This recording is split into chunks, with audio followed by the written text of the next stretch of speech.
მოგესალმებით. მე ვარ ანა და ეს არის ჩემი პოდკასტი მომავლის მე, სადაც ვსაუბრობთ ინოვაციებზე, ადამიანის განვითარებაზე და მოვლენებზე, რომელიც აყალიბებს ჩვენ უკეთეს მომავალს. და ჩემი პირველი სტუმარი იქნება თამო ვაშალომიძე. თამო, ძალიან დიდი მადლობა, რომ დამთავრდი პოდკასტის გადაღებაზე. ჩვენ ვისაუბრებთ დღეს ადამიანებზე, რომლებიც ქმნიან უკეთეს მომავალს საკუთარი თავისთვის და საზოგადოებისთვის. ჩემთვის ძალიან საინტერესო იყო შენი პიროვნება, როგორც ქალის, რომელმაც ქართულ თანამედროვე რეალობაში ძალიან დიდი გარდატეხა მოახდინა და მაინტერესებს შენი ცხოვრების ამ გზაზე, რომელი სამი თვისება გეხმარებოდა რომ არ გაჩერებულიყავი. მე მგონია, რომ ეს სამი თვისება მჭირდებათ ადამიანებს, ვინც ახლა გვიყურებენ და ოცნებობენ კონდეთ ისეთივე კაშკაშა რეალობა, როგორც დღეს შენ გაქვს. მადლობა პირველ რიგში, წარმატებებს გისურვებ. როგორ არ დაგთანხმდებოდი შენი თავკოსმეტიკის მოხარებელი ხარ და ძალიან დიდი მადლობა ამისთვის. ძალიან დიდი ფანი. რაც შეეხება პრინციპული ადამიანი ვარ და ძალიან მიზანდასახული ვარ. არ არსებობს ჩემთვის გამოწვევა ცხოვრებაში, რამე რომ მოხდეს, რა თქმა უნდა, გულის სიღრმეში ყოველს ყავს ის რაღაც პატარა ბავშვი ყავს, რომელსაც წყინს, ემოციები აქვს და ასე შემდეგ, მაგრამ სხვა გზა არ გაქვს, ოდესაც მთელი ცხოვრება მარტო იბრძვი და მარტო ხარ, მით უმეტეს ახლა ოჯახი მყავს, მაგრამ იმდენად მაქვს შინაგანად ესე ბრძოლა ჩართული, რომ რაღაცაზე პრობლემა თუ იქნება, დავეცემი, ვიჭორავებს ვინმე, რაღაც ბულინგი იქნება, უბრალოდ თვალებს ხუჭავ და წინ მივიწევ. რაც შეეხება მიზანდასახულობა, ძალიან რისკიანი ვარ. რისკიანი ადამიანი ვარ, შემიძლია ისეთი რაღაც გავრისკო, რომ ვინმე დალაგებული ადამიანი რო შემოხედოს, ხوار გაგიჟდიო, ძალიან რისკიანი ვარ. მინდა რომ წამებში მქონდეს ის, რასაც მე ჩავიფიქრებ, ანუ რაღაც დროს არ ველოდები და სწორი მიზანი მაქვს. და მოთმინების უნარი მაქვს ამ საკითხთან დაკავშირებით. ესე იგი, დავისახოთ მიზანი და რამდენჯერაც არ უნდა ამ მიზანს ვერ შევასრულოთ, ან შეგვიშალონ ხელი, ან უარი გვითხრან, არ დავიწყუნოთ თავი პირიქით, წინ ვიაროთ. ეს არის მნიშვნელოვანი. მოკლედ, ვისახავთ მიზანს, რისის გვწამს. რაც ვიცით, რომ ნამდვილად არის ძალიან კარგი. არ ვნებდებით, რა თქმა უნდა. ვიბრძვით ბოლომდე. რეალობა უნდა იყოს ეს, ისეთი რეალობა, რომ რასაც ფიქრობ, რომ ეს შენ ძალიან კარგია, რასაც ფიქრობ, რომ რამდენი წელი უნდა შეალიო ამაზე მუშაობას, იმ წლების შემდეგ დადებ იმას, რაც შენ გინდა. ანუ სწორი მიზნები არის აუცილებელი და გჯეროდ ეს, რასაც აკეთებ. სხვა ეს მნიშვნელოვანია. იცი რა მაინტერესებს, შენ თუ ყავდა ადამიანი, ვინც იყო შენთვის მოტივატორი. ანუ ეხლა ხო ვიცით, რომ ძალიან ბევრი ადამიანი გიყურებს და უნდა რომ თამო იყოს. და შენ თუ ყავდა ესეთი ადამიანი, ვინც გინდოდა რომ ყოფილიყავი ან მსგავსი? იმ წლებში, როდესაც მე დამოუკიდებლად ცხოვრება დავიწყე, ჩემი არ ვიცი, ალბათ უფრო ფილმები იყო. როდესაც უყურებდი გოგონებს, რომელიც წარმატებულები ხდებოდნენ, თავიანთ ცხოვრებას ნულიდან იწყებდნენ, ან სპორტში, ან რა ვიცი, უბრალოდ მოდელობის სფეროში, ანუ იმ წლებში, როცა მე 91-იანი ვარ, არ ვარ პატარა გოგო. მაშინ არ იყო ასეთი კოუჩები და მასტერ-კლასები და რაც ახლა ჩვენ გვაქვს ინტერნეტში არ არსებობდა მაშინ. ეს ფილმები იყო, სადაც ვოცნებობდი იმ ცხოვრებაზე, როგორი ცხოვრებაც ჰქონდათ, იყვნენ დამოუკიდებელი ქალები, ჰქონდათ თავიანთი ბიზნესი, დადიოდნენ ქუსლებზე, სულ საქმეებში იყვნენ, თან შვილები ყავდათ ოჯახი. ახლა ესეთი ცხოვრება მინდოდა ყოველთვის მე. მე გეტყვი, როცა შენზე ვაკეთებდი research-ს, ანუ ინფორმაციის მოძიებას, ChatGPT-ს მოვიხმართ როგორც ყველა. ვკითხე, რომ ვის შეადარებდით ამ ვაშალომიძის ცხოვრებას უცხოური ვარსკვლავებიდან და პირველი მანახა კიმ კარდაშიანი, იმიტომ რომ მანაც რაღაცა პირდაპირ ეთერში რაღაცა რეალობით გაითქვა სახელი როგორც ანუ იმ წლებში ასე იყო საჭირო, იმ წლებში არ იყო ასე როგორც ახლა არსებობს TikTok-ი, როცა შეუძლია ერთი ვიდეო და ძალიან ადვილად რაღაც ჩაწერონ და გაიცნო საზოგადოებამ იმ წლებში, როცა მე გამოვჩდი ეკრანებზე, ძალიან რთული იყო, რომ ჯერო ცნობადი გამხდარიყავი, შემდეგ ეს ცნობადობა გაგომყარებინა და სულ ყოფილიყავი აქტუალური. მაშინ ესე არ იყო, როგორც ახლა ძალიან ადვილია ახლა ცნობადობა. სად ახლა ტელევიზიით ცნობადი რო ხარ და ამაზე მუშაობდა, შრომობდა. თან ახლა მე მარტო ვიყავი, ახალი იყო ჩემთვის რა, ეს თან მაინტერესებდა, რაღაც სხვანაირი ემოცია იყო რა. ბევრი რაღაცა ისეთის გამიკეთებია და ისეთი სკანდალის მომიგონია თუ ზოგადად ტელევიზია არის ძალიან ისეთი ძალიან ბინძურიც, მოდი ესეთ ცუდ ენას მოვიხმარ, იმიტომ რომ ხანდახან ჩვენ ადამიანები, როდესაც ცნობადობა გვინდა, დასაწყისში ჩვენ ვერ ვფიქრობთ იმას, რომ გონია რომ აი ის სიუჟეტი რო გავა, აი იმ რაღაცას რო გეტყვის ან ესეთ სიუჟეტს დაამონტაჟებს, ეს არის ჩვენთვის აი გავარდა ეს ვიდეო, მოიპოვა ბევრი ნახვები, მაგრამ მის უკან რა ხდება და როგორი გავლენა გემატება, ამას ვერ ვფიქრობთ. მეც ესე დამემართა, იმიტომ რომ მე ერთი ტვინით ვფიქრობდი აი ცნობადობა რაღაც, მაგრამ რა ხდებოდა, იყენებდნენ ისე ჩემ თავს, ვაყენებინებდი, მოდი ასე ვიტყვი, მარტო იმათ მე არ დავაბრალებ, იმიტომ რომ მეც რადგანაც მეც ვიღებდი ბევრ რაღაცაში მონაწილეობას და ასე შემდეგ, მაგრამ იცი ალბათ არ ვნანობ.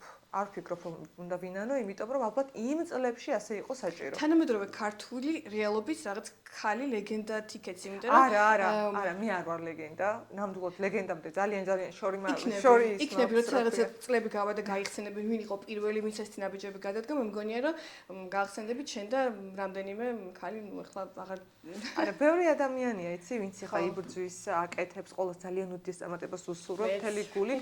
მთავარი არის ის, რომ ჩვენ ადამიანებმა ვიცოდეთ ჯანსაღი ურთიერთობები, როგორც ბიზნესში კონკურენციის მხრივ, პირიქით ეს ძალიან კარგია.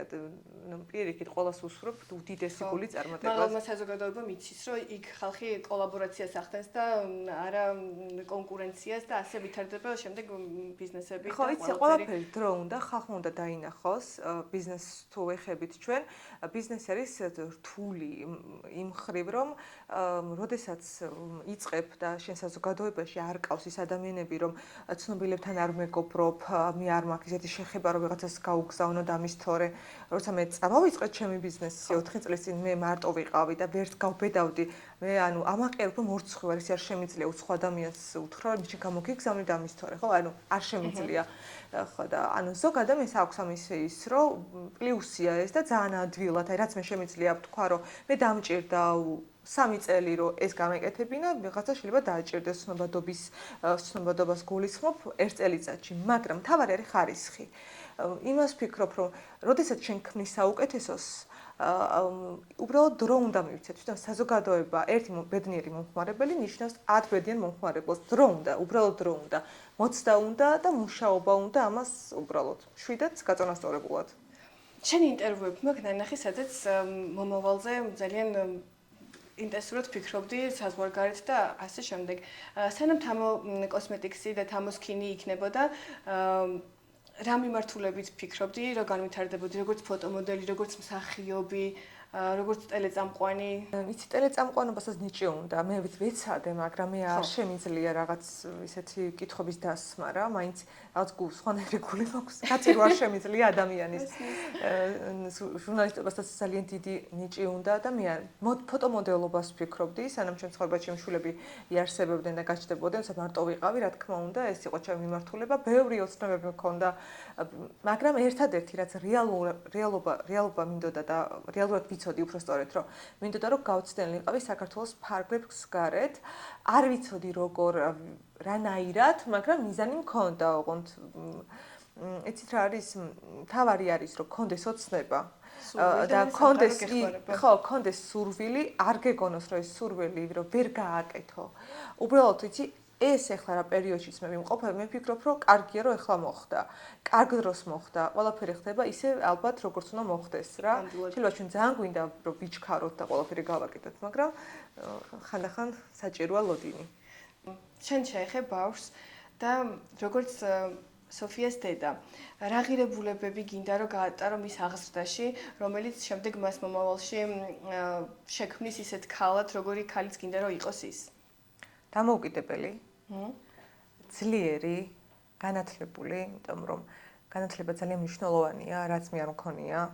და რაც მე არ მქონია ის მინდა რომ ჩემ შვილებში ჩავდო სოფიაშიც და მაქსიმეშიც უბრალოდ მე ვიყავი ძალიან დაჩაგრული ბავშვი სუმა ბულინგის სკოლაში ხან ლუყების გამო ხან რაღაცის გამო და მე მინდა სულ ვეუბნები რომ იყავი ძლიერი დამოუკიდებელი არ დაუთმო არავის გაეცი პასუხი ანუ და სხვათა შორის ძალიან ძლიერი ბავშვი ამიტომ რომ თვითონ სწავლობს ყველაფერს რაღაცა რომ უნდა ერთხელ არ გამოვა ორჯერ არ გამოვა მაგრამ მესამეჯერ გამოიყვანს და დედას გავს ვიძახით დედას გოგოა შენ ვერ დაგეთახმები იმაში, რაც თქვი განათლებასთან დაკავშირებით, იმიტომ რომ არ მე ვიძახე უნივერსიტეტი არ და ანუ რეალობას უნდა ჩავხედო თვალებში, რაც რეალობაში რა ხდება, იცი? ანუ IQ-ზე მეტად თანამედროვე სამყაროში არის ემოციური ინტელექტი, რომელიც ადამიანებს ბუნებრივად თან მოყვებათ და რომელიც შენც აღმოგაჩნდა და გადაფარა ის ყველა IQ და განათლებას რომ მქონოდა ორივე ერთად შერწყმული ძალიან იშიდაო რომ იქნება ადამიანს განათლება გაქვს, მაგ დროს ბევრ რაღაცაში ჩერდები, იმიტომ რომ ვერ რისკავ რაღაცეებს რა და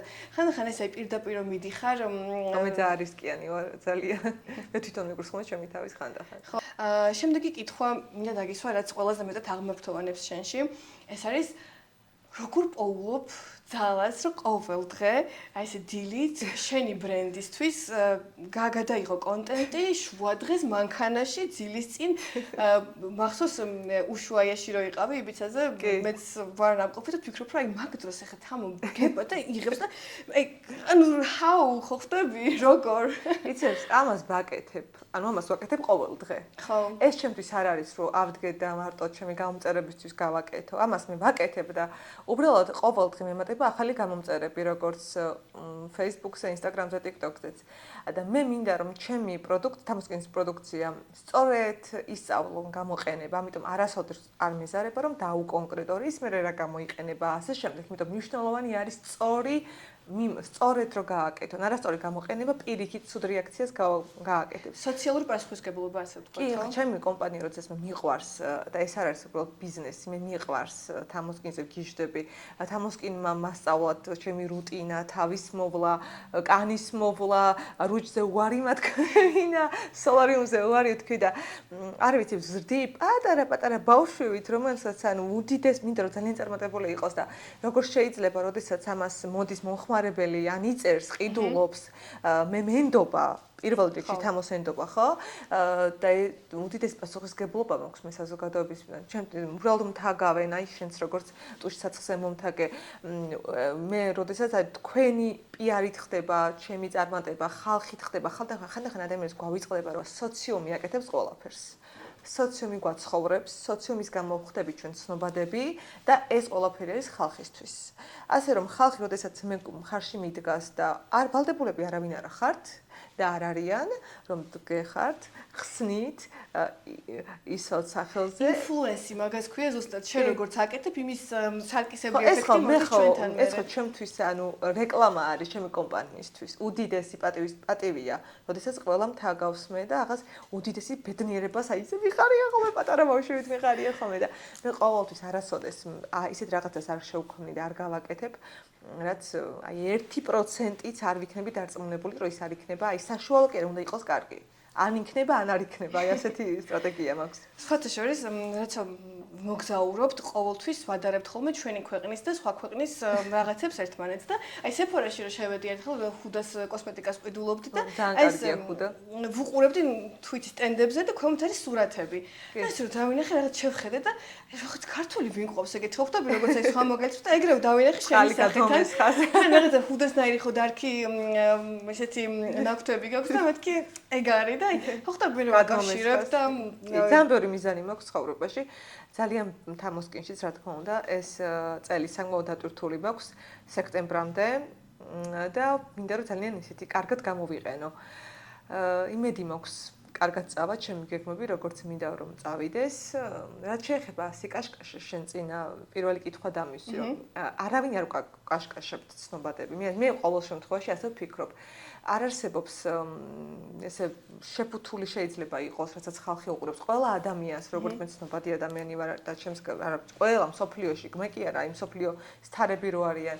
ყველას აქვს რაღაც თავისი პრობლემები, თავისი რაღაც პატარა ბავშვი იმალება მათში, რაღაც მოწყენილებიც ვართ, ნერვიულობთ კიდეც. ხვდებით, ესე არავინ არ იფიქროს, ვინც ახლა ეკრანებზე სხედ ხართ, მე მიყურებთ, გინდათ რომ თქვენი ცხოვრება რაც არ უნდა წარმატებულები ვიყოთ, რაც არ უნდა, რა ვიცი, ბედნიერები ვიყოთ, მაინც გვაქვს ადამიანები ვართ, ხო, ეს ადამიანური ემოციები გვაქვს. რაღაცებში, რაც უფრო მეტ საკეთებ, ხო, უფრო მეტი მტერი გვინდა თუ არ გვინდა, ავტომატურად მტრებს ვიძენთ.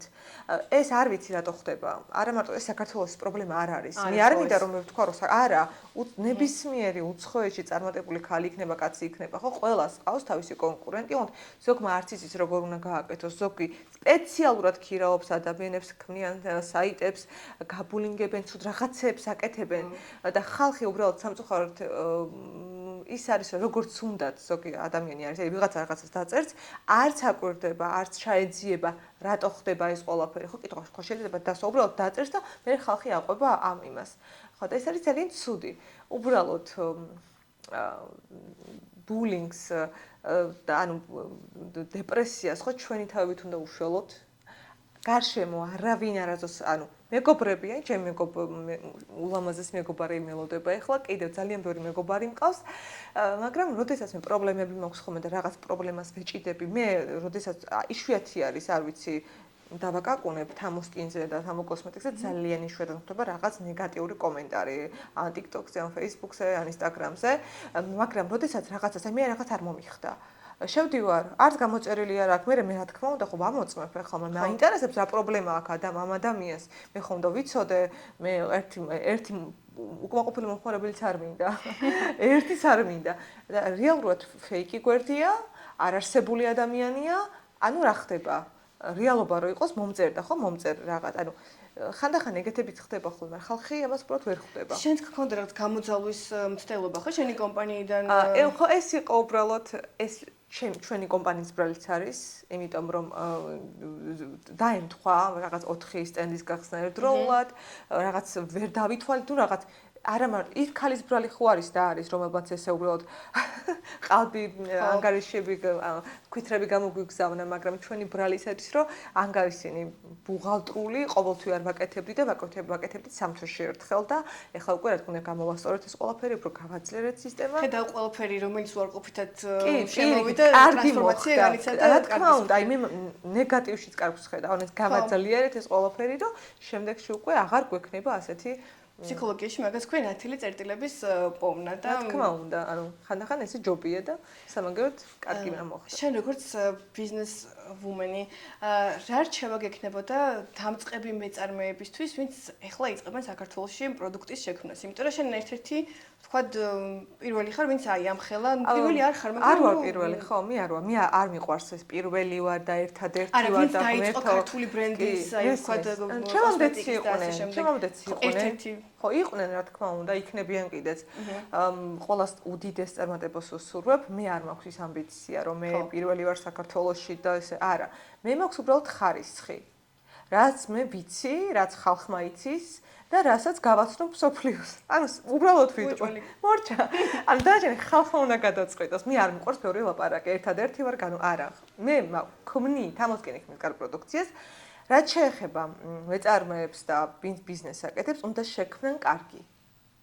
თუ კარგი არ იქნება, თუ ხარისხიანი არ იქნება, რაც უნდა პიარი იყოს, მთელი საქართველოს ინფლუენსერები რო ჩართონ პიარში, როდესაც გაიყიდება ეს პროდუქტი და ნუ რა ვიცი, იქნება რაღაც საშუალო, რა თქმა უნდა, ანუ კარგი უნდა შექმნან.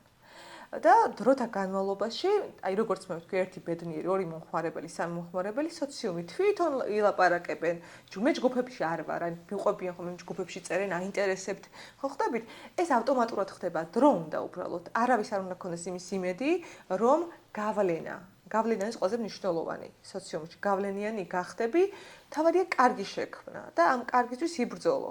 თორე ყოველთვის შეიძლება შენ კარგს ქმნი და იყო პატარა კომპანია და რაღაცა იყოს დიდი, რომელიც საშუალოს ან კარგს ქმნის, მაგრამ შენ მისთვის რაღაც ყვაინ კონკურენტად გთვლიდეს რა, დაგეცეს.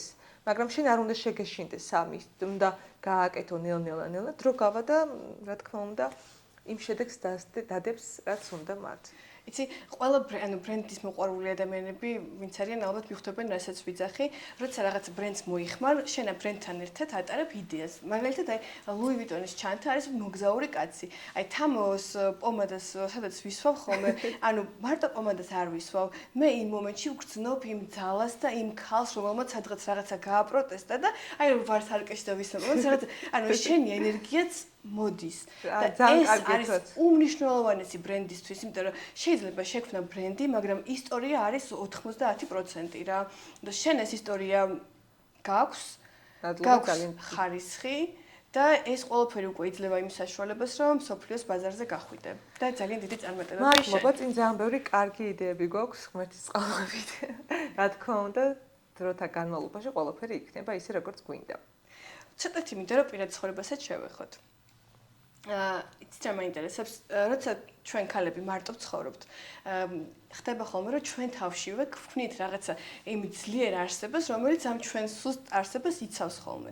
და მე როცა სწორი პარტნიორი შემოდის ჩვენ ცხოვრებაში, რაღაცები ტრანსფორმირდება და თითქოს ჩვენ გვაქვს იმის საშუალება, რომ ჩვენი ფემინური მე, რომელიც ცოტა მიჩრდილული ყავდა და რაღაცა მასკულინური ტიპი ყავდა, გამოყვანილი, ვინც ამას იცავდა, ცოტა იცვლება ხოლმე და შენ შემთხვევაში როგორ იყო ეს ყველაფერი?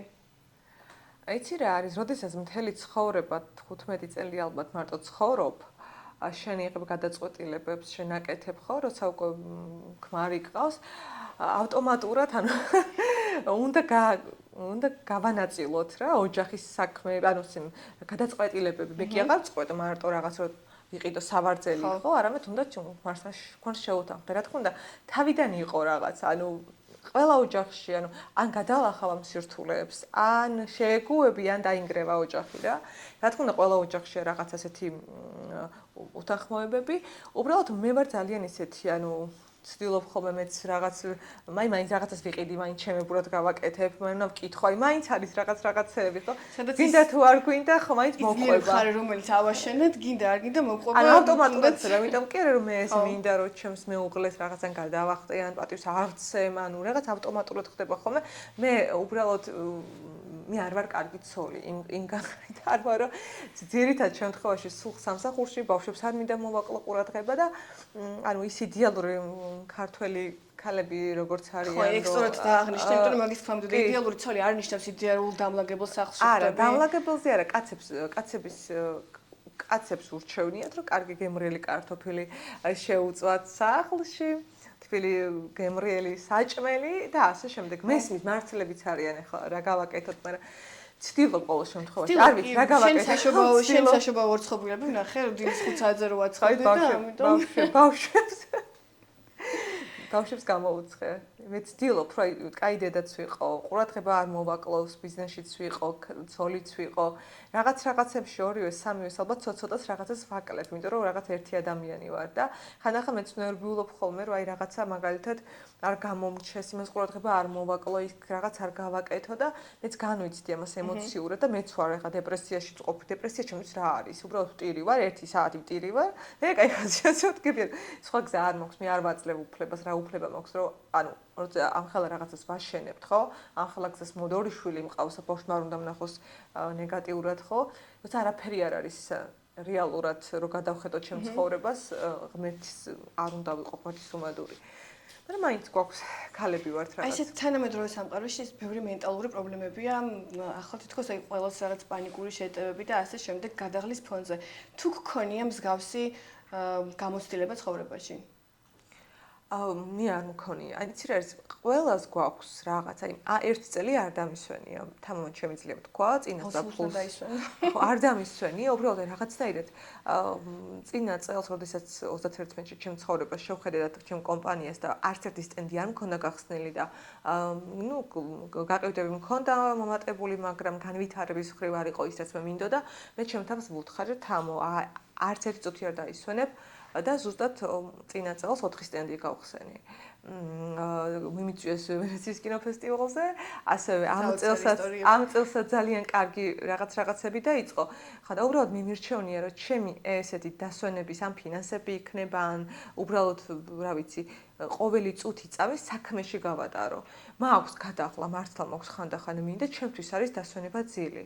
რაც ყველაზე მეტად მაკლია, აი უბრალოდ რომ ბავშვებმა არ გამაღვიძონ და დავიცინო საღამოს, ვაფშე არ საერთოდ არ გამიღვიძა, უბრალოდ ეს არის ჩემთვის დასვენება. ამ ეტაპზე. როგორც ბიზნესვუმენმა ძალიან მომეწონა ერთხელ აღნიშნა, რომ სადღაც სტენდაპს არ გადგმევინებდნენ და სადაც გადგმევინებდნენ, იქ დადგი. კი, რა თქმა აი, ესეთი ამბები შენგან რომ მოდის ხოლმე, ანუ მინდა რომ ავდგეთ და ყველგან ყველაფერი გავაკეთო, სადაც რამე კეთდება, იმიტომ რომ თავად შეძლო თქვენ შეძლებთ და კი, ანუ 2 წელი ველოდებოდი რამოდენიმე მოლში, რომელიც წამყვანი მოლია. ანუ არ არის, ნუ გავიხედე ვიღაცამ გახსნა ვიღა, ნუ რიგში მაინც ვიდგე ხო, მაგრამ მე ავდექი, აი ესე წამში მოვიფიქრე, დავრეკე Goodwill-ში და ქალბატონმა დამთახდა. არ მანდგმევინებენ დიდ მოლში, დავდგათ Goodwill-ში. დავდგათ იქ. არა აქვს მნიშვნელობა, მთავარია მომხმარებელი მოვიდეს, იცოდეს რომ არის, ერთით იწყება. მთავარია ერთი დავდგათ და ავტომატურად წამოვიდა. ზუსტად ამას ემსახურება მომავლის მე. ჩვენ არა უნდა შეგვეშინდეს. ხო რა. პასუხი არ არის. არ არის პასუხი. იმიტომ რომ აი მაგალითად ეხლა ახალწყოთ მე მქონდა ასეთი კამპანია, მინდოდა რომ თამოსკინის სტენდებზე ყავის აპარატები დამედგა, რომ უდიდესი რიგებია ფასდაკლებებს და მინდოდა რომ რაღაცნაირად აი პატივი მეცა, რაღაც რაც შემეძლო, რა ყავა ზამთარში ცივა, ყველას უხარია. ყველაზე დიდი არ მიყვარს მე არ მივიღაც რეკლამა გაუკეთო და ან ანტიპიარი გაუკეთო პირიქით, რაც არსებობს, საგან ყველა მიხვდება ისედაც ვიზეც საუბრობ, დაურეკე და ნუ არ მითხრეს, რომ ჩვენთვის ეს კამპანია არ არის მნიშვნელოვანი, არა და უბრალოდ ინფლუენსერებში ხარჯავენ უდიდეს თანხას, უდიდეს თანხას ხარჯავენ და მე რაღაცა მეწყინასავით, იმიტომ რომ აი მე აქეთ არავის არ მიმართავ თანამშრომლობაზე ხვდებით, იმიტომ რომ არ ვიცი რა ძალიან ამაყივა ამ ხრივ. უნდა იყო შენი ბექგრაუნდი უთხარი ჩემ მეგობარს, მოდი გამოვიწეროთ აპარატები. ჩვენ კიდე ისეთი აპარატები გამოვიწერეთ, რომ ვერ ვნახეთ ეს კაფსულები, რომ თურმე არ ერგება, რაღაცნაირი კაფსულები იყო რაღაცა ისეთი, რომ არის შოვება. აი რა აპარატიც იყო ვიზუალურად ესეთი კაფსულები განსხვავებული. მაინც ხო ვიწვალეთ, მაინც ჩამომივიდა და მაინც გავახარეთ ჩვენი მომხმარებლები და ხო გავაკეთე. კი დამიჯდა. ძალიან დიდი თანხა, მაგრამ აი მაინც გავაკეთე. არა უშავს. მაინც რაღაც გული ხო გავიხარე და ჩემი ის რაც მინდოდა თამოს რაც უნდოდა რომ ჩემი მომხმარებლებისთვის, თამოსკის მომხმარებლებისთვის ყოფილიყო, დიდი სიყვარულით გავაკეთე. შეიძლება გკითხავ შენ ნების ყოფაზე და შენ tweet დიალოგზე, რომელიც რაც მანიფესტაციასავით შეიძლება გქონდეს, როცა წონაში კლების პროცესში ხარ, შენი ისტორიები მაქვს ნახი, როცა შენ თავს ეუბნები რაღაც გარკვეულ ხო, მე მეორედესაც ვიმატებ ხოლმე. ხამი არ ვჭამ საჭმელს, ზოგადად რაღაცნაირად წინა წელს ვუთხარი ჩემ თავს ასეთი შემოუძახე, რომ ანუ გაზიანს არ ვსვავდი, მაგრამ იშვიათად ჩემი ქმარი რო სვავდა, მეც ხანდახან ვსვავდი თითო ჭიქას და ჩემ თავს ესე ვუთხარი, თამოში არანაირ გაზიანს, ბორჯომსაც კი არ დალევ, არანაირ შოთის პურის წვერს და რაღაც კნაწაკონსაც არ შეჭამ, მორჩა, ანუ და რაღაცნაირად რო ვუთხარი ჩემ თავს, ნაგეცებსაც არ შევჭამ თქო და ზუსტად პატიოსთან ვასრულებ ჩემს სიტყვას. რაც შეეხება ღამე ჭამაზე, ნუ ყველას გვშივდება, დღეს განმავლობაში ყავაზე ვარ, მე ღამე ვშივდება და აი თუ არის რომ დღეში ერთხელ ვიკვებები, რაღაც გადავავადებ ხოლმე. ხვალამდე ვიცდი. აი ესეთი მოხს, არა უშავს, დღეს არ მიირთვა, ხვალ მიირთვე. მოდი ხვალამდე დავიცადოთ, რაღაც მოცდა, აი სხვანაირად ჭრას აი თავს რომ ჩვენ twins რომ ვეუბნებთ რა, კი არ დიეტას კი არ ვაკეთებთ და კი არ გრდ. უბრალოდ ხვალისთვის ვიცდით რა ვავადებთ ჩვენ ყვებას. ეს ხრიკები რო ვუთხრათ გოგოებს, ანუ ნახეთ მოვიცადოთ ხვალისთვის. ხო, მოვიცადოთ ხვალისთვის. რომ გაიღვიძებთ, ნუ არ ვიცი, მე რო ვიღვიძებ, ვერ ვჭამ. არ ვიცი, მე ესეთი ვარ, არიან ადამიანები, რომლებიც ბრექფასტს დიდი სიამოვნებით მიირთმევენ, მე რო არ შემიძლია, მე საღამომდე ვერ შევჭამ, ეს 5-6 არის ჩემი პირველი კვება, ასე რომ ვთქვათ. აკრძალვა საჭმლის, ანუ არის ძალიან ცუდი ეს რაღაც დიეტები რო არის, პირიქით უფრო მოიმატებ, როდესაც კვებას დაიწყებ. თავარი არის რომ ვიცოდეთ რა ორგანიზმთან ტკბილეული, გაზიანი ბურგერები, რაც ყველა სტანდარტულად მატებს, ხო? და უბრალოდ დღის განმავლობაში ან რაღაც აი გადავანაწილოთ, რომ ღამე არ მივირთვათ რა. და ავტომატურად თავიდან არის რთული. და მე მივეჩვევით. რა აღმოჩენები გაგაკეთებინა თამოსკინმა და თამო კოსმეტიქსმა შენ პიროვნებაში, რომელიც რომ არა ეს ბიზნესები შეიძლება და არც გწოდნოდა რომ აი ეს შინაგანი ხასიათი გაქვს. შინაგანიც, გარეგნულიც. შინაგანი ის, რომ მე ბიზნესის საერთოდ არაფერი საზრზე არ ვიყავი და აქედან დაიწყო, გართობით დაიწყო რეალურად ეს ყველაფერი. დაიწყო ის, რომ შევიყვარე, ამბიცია მომცა, რომ უცხოეთში ქართული, კი საქართველოში არ წარმოვდება, პოლონეთში წარმოვდება თამოსკინს და თამო კოსმეტიქსიც, მაგრამ მაინც ქართულად ვთვლი. მოვა ის დროც, როდესაც ქარხანას გავხსნი საქართველოში და აუცილებლად, ხო, ეს არის იმაზე, რომ გავიდე საერთაშორისო ბაზარზე და მქონდეს იმხელა გაყიდვები, რომ ეს უკვე ანუ თავისუფლად გავაკეთო და აუცილებლად დიდი სიამაყით გავაკეთო. მე შემიცვალა, მე ტყუილად არ მაქვს ბარაც რო უდევთ ხოლმე თამოსკინს მომხმარებლებს შეცვალე შენ თავის გახადე შენ თავის საუკეთესო ვერსია თამოსკინთან ერთად, იმიტომ რომ ერთ კრემს ვისმევდი. დედაჩემმა მასწავლა ბავშვობაში და აქამდე რაღაცა, უბრალოდ რაღაც კრემს, 5 ლარიან პროდუქტს და ეს რუტინები არ ვიცოდი. უმაკიაჟოთ არ დავდიოდი, ამ ჩრდილებს ვიკეთებდი, აი როგორც ჩრდილე ბლანკოს ქვრივით ვიყავი ხოლმე. მართლა, ანუ წყლის საყიდლად ხო მაკიაჟის გარეშე არ ვინახებოდი არავის და პირველ რიგში ჩემი თავი შემაყვარა. ჩემი თავი შემაყვარა, შემიძლია მე ავდგე მომხმარებელს, კი არა მომხმარებელს, ისევ არ უკვე მომხმარებელს და თამოსკინზე. ანუ ჩემს გამომწერებს დავენახო, შესიებული და სიებული, მაგრამ კაიკანით. ხო. ლაქების გარეშე, დატენიანებული კანით, ფილტრები დავშალე. ანუ ინსტაგრამზე რომ ფილტრები არ მაქვს და ნუ TikTok-ზე ისეთ არ მქონდა ფილტრები, მაგრამ TikTok-ზე სამაგიეროდ მაკიაჟით ვიღებდი ხოლმე. აი ესე ჩვეულებრივი თამო, გაწეწილი თმებით, რაღაც შესიებული და აი ყველანაირად შემიცვალა ეს ყველაფერი და იმიტომაც მინდა რომ ჩემ თამოსკინის მომხმარებლებს ვიცი რომ უკვე ხვდები სახის კანზე ვიღაცას რო უსვია თამოსკინს, თამოსკინი უსვია, ისე ბზინავს, ისე არის დატენიანებული, შორი და მცნობი. რაც შეეხება თამო კოსმეტიკს, თამო კოსმეტიქსი არის ახალი. მე და კოსმეტიკა ვარ შორის შორს, იმიტომ რომ მე მხოლოდ გადაღებაზე ვიკეთებ და ჩემთვის ყოველდღიურობა არის სკინქიარი, ხოლო და მაქსიმუმ ბიბი კრემი რაც მაქვს. ბიბი კრემიც იმიტომ შევქმნით ასეთი, რომ კარგი დაფარვა ქონოდა. ბესტსელერია როგორც ვიკითხე და გავიგე, ხო? იმიტომ რომ მე მაქვს ერთი ჩვევა. სანამ ახალ პროდუქტებს დავიწყებთ მუშაობას, მე ჩემთვის წამყვანი ბრენდი რაც არის სკინქიარში იქნება თუ აი კოსმეტიკში მაგალითად ჩემს მოკეთად იყო ძალიან მე ზეთი მიყვარდა დიორის. მაგრამ დიორს ქონდა ჩემთვის ძალიან წებოვანი იყო დიორი ტუჩზე. ჩემთვის მაგალითად ჯეფრი სტარი არის მატ ტუჩსაცხებში ელე იყო, მაგრამ გრადობა ქონდა ცოტა დაბალი. ანუ გრადობას გულისხმობ მთელი დღის განმავლობაში. მაგრამ უკვე თამო კოსმეტიკში ზეთ წებოვნება არ აქვს. ძალიან კაი ხარისხის არის. ანუ ხალხს არ ქონდა ინფორმირება, როგორი უნდა იყოს კარგი მატტი, როგორი უნდა იყოს კარგი ზეთი.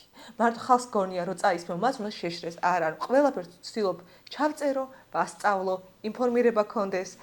ყველაფერი შემიძლია. საზღვარგარეთ რომ მივიდიოდი ხოლმე, ჩამომქონდა ის პომადები, რომელსაც ხმარობდი და ეხლა მივხვდი, რომ აქედან რომ წავალ, იქ უნდა წავიღო, იმიტომ რომ ძალიან კარგი. აი ეს არის დაფერვა, ყველაფერი, ანუ პირფერობის და ასე შემდეგ გარეშე გეუბნები, რომ ძალიან მაგარი პროდუქტია და ჩემი მეგობრები, ვინც მოიხმარა, ყველა მეუბნებოდა, რომ აი იქ რომ ვიყავი ბერლინში, რომ აი თამოს რაღაცები წავიშვი და მართლა კაი ყოფილა ამ მეგობრების რაღაცები და მაშინ ვავა ჩამოვიდა გავსინჯა და მოკლედ მთელი გოგოების საგოგოეთი თბილისში და ალბათ შემოგარენშიც უდიდესი პატივია ჩემთვის. მადლობა თქვენ მომხმარებლებო.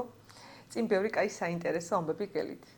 და ერთი ძალიან მაგარი ტრანსფორმაცია მოახდინა, რომ აი ყველანაირი უარყოფითი თუ ასეთი მხარე, რომელიც შენზე ანტიპიარი სახით იყო, ყველაფრის ტრანსფორმაცია მოახდინა დადებითად. იმიტომ რომ გავიხსენი, არ ვიცი, არ ვანახებდი ალბათ ან მწხვენო და ან არ მინდოდა ხანდახან ჩვენ რაღაც ნაჭრში ვიკეტებით ხოლმე და არ გვინდა რომ ჩვენ საზოგადოებამ და ხალხმა კი ჩვენმა ოჯახის წევრებმა გაგვიცნონ როგორი ხასიათი გვაქვს. და არ ვიცი, უბრალოდ ეს ჩვენი ერთ დღეს ვთქვი რომ რატო ესეთი თამო ვარ, ასეთი გიჟიც ვარ, საყვარელიც ვარ, მტირალაც ვარ, ასეთი სახში დავდივარ ესე სპორტულად ასეთი დავანახე როგორი ანუ არ მიწევს გაპრანჭვა ხალხისთვის.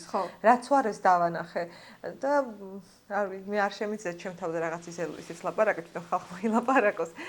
მან ძალიან დიდი მადლობა. ყველას ამისთვის.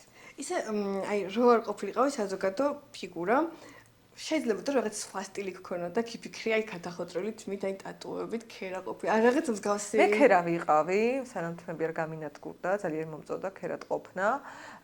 იცით, ტატუებიც მაქვს, ცოტა არ მაქვს სხვათა შორის. ნუ აქ სტანზი არ მაქვს, ხელებზე მაქვს. პირსინგი არ მომწონდა არასოდეს, არ ვიცი რატომ არ მომწონდა და აი არა, მე რაღაც სულ გრძელი თმები მომწონდა, ანუ ეს ბოლო პერიოდი კარიც მომწონს, მაგრამ მაინც გრძელი თმისკენ ვარ. აი მქონდა ის რომ არიკები მომწონდა, სტილები, ხა ისე ავტომატურად შევიცვალე. შემეცვალა ჩაცმის სტილი, ის კი არა რაღაც მე მინდა შევიცვალო, ანუ თვითონ მოხდა ეს ყველაფერი. ბუნებრივად მოხდა. ფერადი ასაცმიდან გადავედი უფრო სანსად, ჩემი გარდერობი. კრემის ფერი, ნაცრის ფერი, შავი. ანუ რაღაც ფერადი წითელიც გვინდა ითხოვეთ. ხო, ავტომატურად შეიცვალა ჩემი სტილიც. ის კი არა რომ მე რაღაც ეს თამოსკინის ის რო არის ფლობელი ითხოვს. არა, ანუ ესეთი ვარ, ესე უფრო კომფორტულად ვცნობ თავს. ძალიან დიდი მადლობა. მადლობა შენ წარმატებები. მადლობა. მოკლედ გოგოებო და არა მხოლოდ ვინც გვიყურებთ. თამოსგან რჩევები, ის რომ დავისახოთ სწორი მიზანი, არასდროს არ დავნებდეთ. სიტყვა არა არ არის პასუხი და ბოლომდე მივყვეთ ჩვენ მიზნებს. აუცილებლად ყველაფერი გამოგვივა. ბოროტები არ უნდა გავაკეთოთ. არა, რა თქმა უნდა, ბოროტება ჩვენთვის. ბოროტულად არ უნდა ვიცხოვროთ. ბოროტება მოდაშიც აღარ არის, იმიტომ რომ ახალი თანამედროვე სამყაროში სიკეთე, სიყვარული და ყველაფერი ის გამოდის წინა პლანზე, რაც ადამიანებს ძალიან ჭირდებათ. წარმატებები. მადლობა.